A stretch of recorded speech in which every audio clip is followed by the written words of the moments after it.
everyone, welcome back to my channel. I am super excited because today I want to go over some easy care, low light, beginner friendly plants with you guys.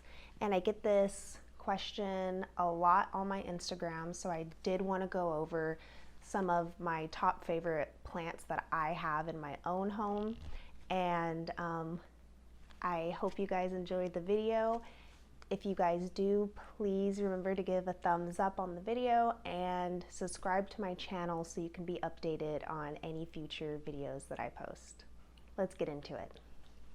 So the first plant I wanted to go over is pothos. Pothos are very, very popular and a staple in the houseplant community. Even in my home, I have them pretty much everywhere. I have them in bright lit places, I have them in medium light, and I also have them in low light. For any plant, you would want them to get a good amount of light, but there are some plants that can tolerate lower light, and pothos is definitely one of them. They can tolerate bright light all the way to low light, and I would say avoid direct light at all costs. I think it will definitely scorch the leaves, and when I have put mine pretty close to my west facing window, it did scorch the leaves and cause a lot of leaves to fall off. So I would definitely stick to bright and direct to even low light rooms. Remember, low light doesn't mean no light. Plants cannot survive in that.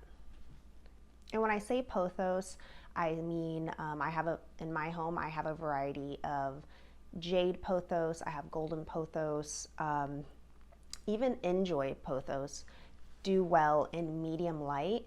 I wouldn't say lower light conditions, only because their leaves do have the white variegation in them, and that means that they would need a little more light because of the lack of chlorophyll.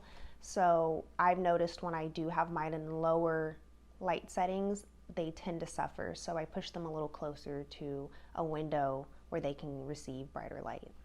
Watering pothos, when it comes to watering, I like to water when the soil is pretty much dry. They like to dry out between waterings.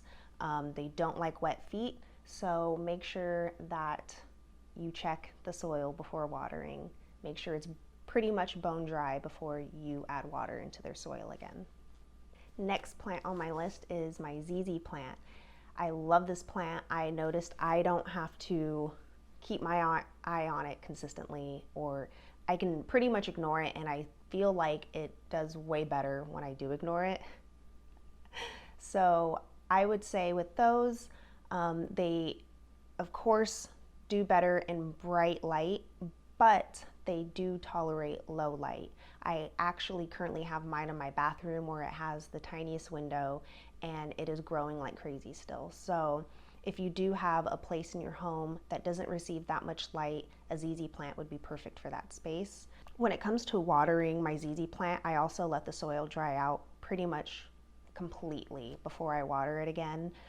They also do very well when the soil is dry, so if you do forget some waterings, there's no need to panic, and they will pretty much still survive that. So a ZZ plant, I'd say, is definitely a beginner plant, and you guys should definitely get one for your house and for all those darkly lit places.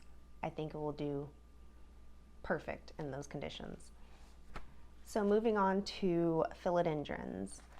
I have a good amount of philodendrons in my collection. I have noticed the green variety, the heart-shaped philodendron, is by far the easiest.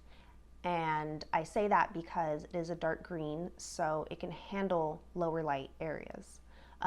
Ones like the philodendron Brazil or the neon philodendron, I noticed they have to have a little more bright and direct light for them to grow and thrive.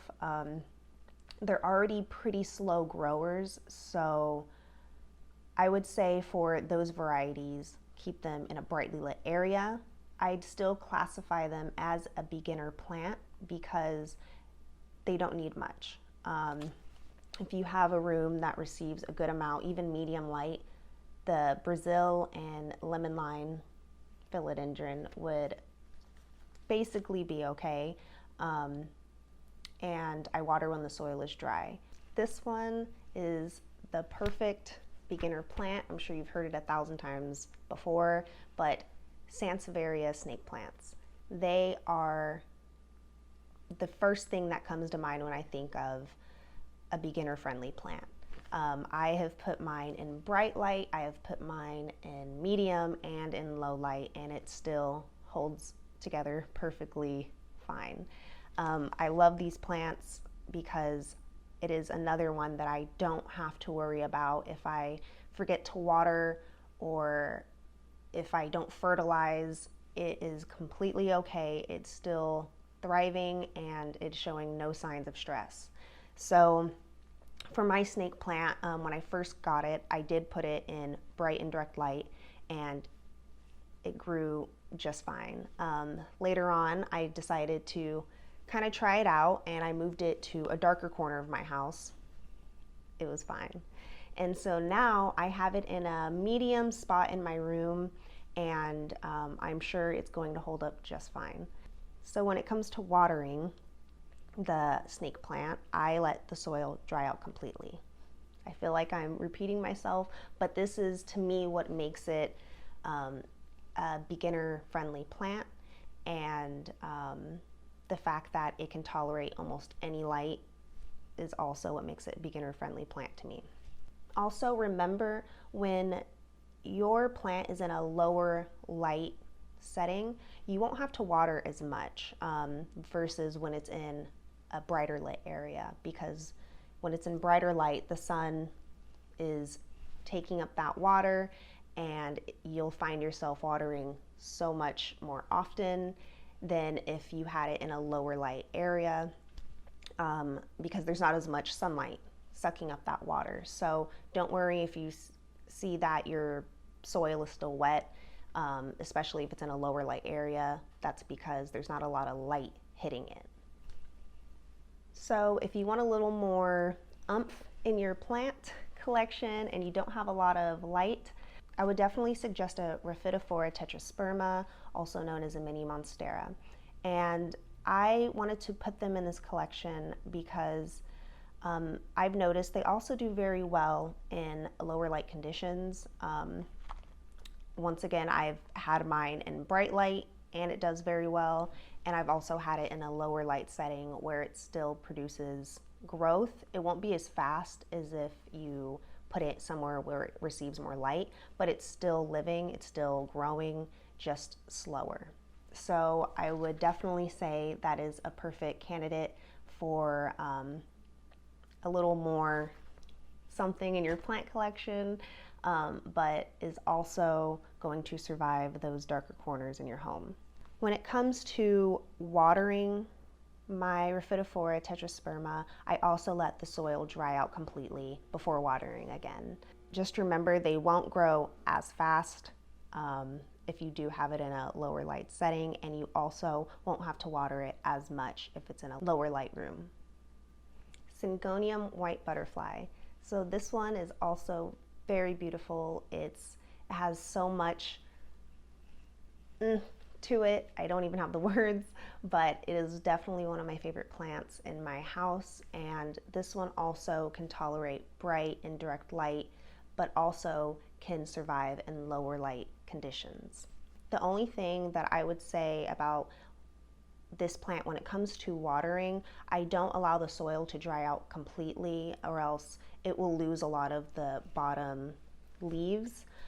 They do like to, I don't want to say consistently moist, but they don't like to dry out completely. So I like to water mine when the first couple inches are going to be dry, and then I go in and water it thoroughly, and I wait until the next couple inches dry out again. I don't let the full thing dry out completely because they just don't like it, and it will cause them to lose leaves, and we don't want that. Last but not least, I have a couple of these around my house, and they are great to have around, to be honest. My Daifun Bacchia, also known as dumb cane, they are such beautiful plants, and I literally get no fuss from them. They can thrive in bright and direct light.